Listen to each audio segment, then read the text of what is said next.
Le titre de l'histoire que je vais te raconter aujourd'hui, c'est les 3 fils du monsieur. Écoute bien cette histoire parce qu'à la fin, tu vas devoir répondre à une question. Un monsieur avait 3 fils et ce monsieur devenait vieux. Il était inquiet pour ces 3 garçons qui ne foutaient rien. Un jour, le monsieur décide de faire asseoir ses enfants. Il dit, mes fils, depuis que vous êtes vous, je n'ai jamais mangé vos biens. Qu'est-ce que vous attendez? Ou bien vous attendez que je meure avant de me donner vos biens? Allez-y en aventure, allez-y explorer le monde. Ramenez les trésors à la maison. Au lieu de traîner au village à ne rien faire.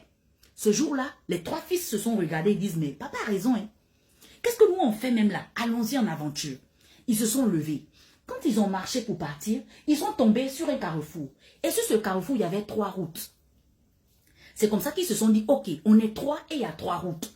Au lieu de partir tous dans la même route, séparons-nous de route. Mais avant de se séparer, rappelez-vous, l'année prochaine, à la même heure, on doit tous se retrouver ici dans ce carrefour-là. Ok, ok. Fiou, fiou, fiou. Les 3 fils se sont séparés.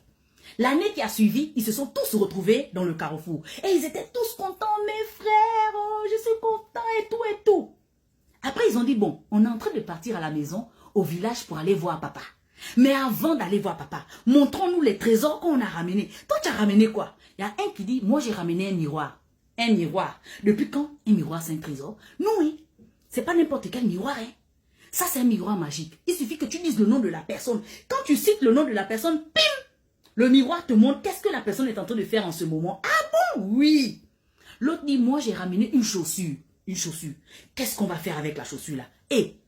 C'est une chaussure magique.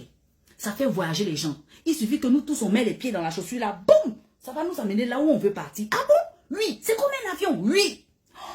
Et toi, tu as ramené quoi? L'autre dit, moi j'ai ramené une plante magique. Quand quelqu'un est malade, tu donnes la plante là à la personne, ça guérit toutes les maladies. Ah bon? Oui. Ok. Maintenant qu'on sait tous les trésors qu'on a ramenés, on va partir au village. Mais avant de partir au village, regardons un peu dans ton miroir. Qu'est-ce que papa est en train de faire? Ils ont regardé dans le miroir. Ils voient qu'il y a un funérail au village. Qui est mort, papa? Oh, papa! Ils sont même bientôt en train de partir enterrer papa. Toi qui as les chaussures, montons dans ta chaussure, allons-y au village. Quand ils sont montés dans la chaussure, même pas une minute, ils ont atterri au village. C'est comme ça qu'il y a un qui dit, ta plante magique là, tu ne peux pas mettre dans la bouche de papa qui est mort. S'il te plaît, essaye. Peut-être que papa va se ressusciter. Ils ont pris la plante magique, ils ont mis dans la bouche de papa. Papa s'est ressuscité. Mes enfants, papa était content. Maintenant, ma question est que, parmi les 3, c'est grâce à qui que le papa a réellement été ressuscité? Est-ce que celui qui avait la chaussure, c'est grâce à lui? Est-ce que c'est celui qui avait la plante ou bien celui qui avait le miroir?